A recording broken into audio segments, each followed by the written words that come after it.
experience. Thanks for tuning in. If you like this video, please give it a like, comment below, and take a moment to subscribe to our channel. Point Calumet is a small and charming town in the Laurentide region of Quebec, nestled along the northern shores of the Lake of Two Mountains.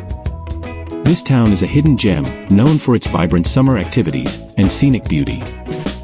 One of Point Calumet's most famous attractions is Super Aqua Club, a water park that's been thrilling visitors since 1984. Families flock here in the summer for exciting water slides, relaxing rivers, and beachside picnics. Point Calumet is surrounded by natural beauty. The town sits near wetlands and waterways that provide habitat for various bird species, making it an excellent destination for nature lovers. Its proximity to the Lake of Two Mountains offers opportunities for boating, fishing, and waterfront strolls. Historically, Point Calumet has grown from a rural community into a delightful suburban retreat, balancing modern amenities with its natural environment.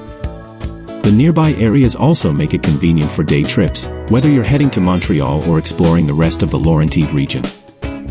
Thank you for joining us on this virtual trip to Point Calumet, Quebec.